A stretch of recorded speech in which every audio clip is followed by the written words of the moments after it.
thought I might do this second half of the scout trip video a little bit different and maybe a little bit of a narrative. And I don't know how the acoustics work in here. It might be kind of echoey. We'll see. So here we go. I'm just going to sit down in front of the computer here and I'll let it run and kind of give a narration on this, and then I'll match the audio with the video footage and we'll see how this thing turns out. It's beautiful. So here you can see a bull moose. Not a very big guy, he's still kind of young, but it was fun to see. We were actually driving to the scout camp, and we just happened to notice him run across the road. We were driving down at dusk, and he happened to run across the road, so I pulled the car over as quick as I could, and we jumped out and pursued with camera in hand. They say moose. Moose.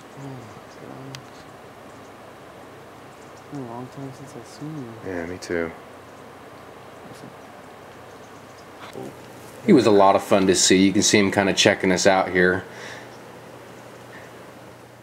One thing I look for when looking at animals like this is their body language. See if they look irritated or he's okay, agitated somehow. He was pretty calm.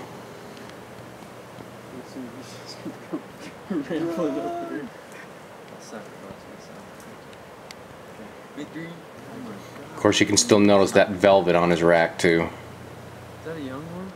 Mm-hmm. His rack doesn't look that big. It's a little one, dude. There's massive ones. that is cool. And when they ran out, Yeah, they run out, they just die. yeah. Because you can't even defend yourself. So the Scouts had many activities that they participated in. One of them that I did film was the musket shooting, or excuse me, the black powder rifle shooting. This guy right here, hilarious. Really liked this guy. Really? And we went on a handcart trek up in Wyoming. He had a lot of character, and he just really was who he was. And thought he was a great person to be up there and dealing with the kids. The boys shoot. These muskets were pretty cool. The one he's handling here right now, those were just a bunch they bought for the Scouts. They're pretty cheap ones. The one you see laying in the foreground is a very old one, and I'm assuming it's in his personal collection. Now, the only thing that's holding it together is rawhide. That rawhide's over 200 years old. And it's been used since. We also had a little history lesson here, and he would not relent until these boys answered. Whose flag was that? British. There's one right there. American. You went to public school, right? Yeah. That figures. Not the Confederate. Whose flag was that? The American. How many stars does it have? Whose flag was that? How many stars does it have? We're gonna watch him. Who made it? Huh? 15. Between your feet 15 and your knees. stars.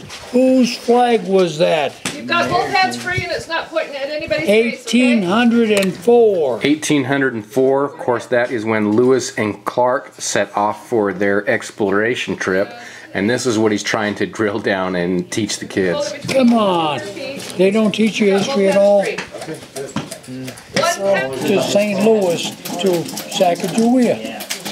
And she used those all the way to the Oregon coast and back to St. Louis to trade for everything that they needed. Everything. Of course, they stressed safety a lot before we shot. And one thing that this guy said, one of my favorite phrases, is he told the Scouts not to play grab ass so that no one would get hurt. By a small fire and melt lead. They had to. In the Civil War and before, they robbed lead from everywhere. They took lead off the roof and the rain spouts, they melted everything. They had to, that's all they had. Now, the day I was there, they had a race between the different troops of Scouts. And this is where it started. They had a start with the blast of a black powder rifle there. One! And a swim across the lake. Spencer, come on, Spencer, you're breathing! Look up, Dylan, look up! Alan! Come on! Nice! I can't even remember. I think we came in 3rd place or something like that. But it was just fun to see the boys having fun. Come on, Spence! Nice job, Dylan! Good job. You're the man, dude! Way to go.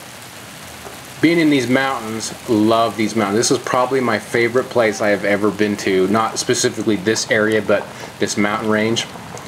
And it rains a lot. It actually creates its own weather system. And some little departing commentary on my way out.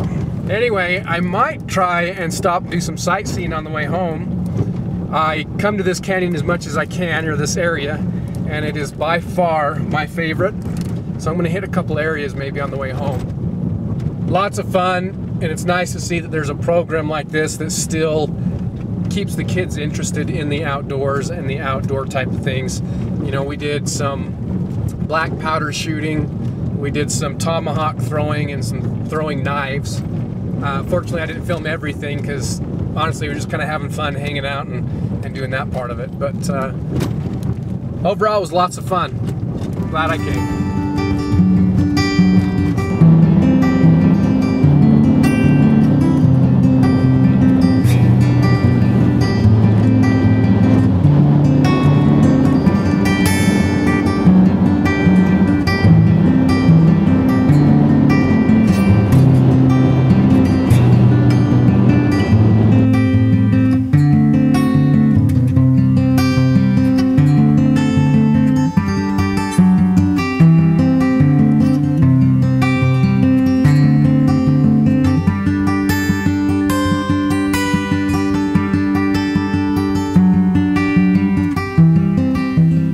I pulled over and did a lot of sightseeing on the way back, and not only that, it was a scouting trip too. Not a scouting trip, but one that I was looking at these areas that I wanted to hike or backpack into.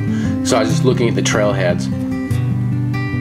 This is kind of a fun boulder area, and I thought to myself, this is great pika territory. And the funny thing is, before you know it, I hear that all too familiar cry of a pika.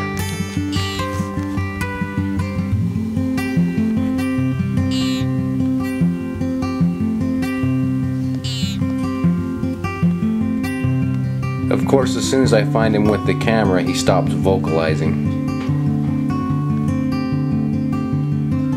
First time I ran into one of these guys, it was, geez, 2 years ago with my brother Sleeves. We went to a peak that was about, well, it was 10,000 plus feet, hard hike, certainly worth it. And that's the first time I ran into one, and I didn't know what it was, so I started doing research.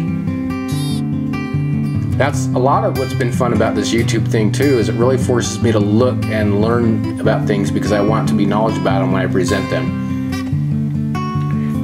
And these little guys, they're kind of cute little critters. They live between generally 8,000 to 13,000 feet elevation and in these boulder fields, generally speaking. And they are active all year round. They do not hibernate. What they do is they just collect a variety of green plants like grasses, sages, thistles, fireweed, those type of things. And then they'll take them back and store them in piles, or what they call haystacks. They'll kind of dry their haystacks out, and then once that's done, they'll take their haystacks and then move them deeper into their dens. And what's kind of funny is they'll actually rob each other's haystacks. Hope you guys enjoyed this one. This was kind of fun to put together, a little different format. I like to mix it up. I get kind of bored of the same old, so needed to do something a little bit different. As always, thanks guys, appreciate it.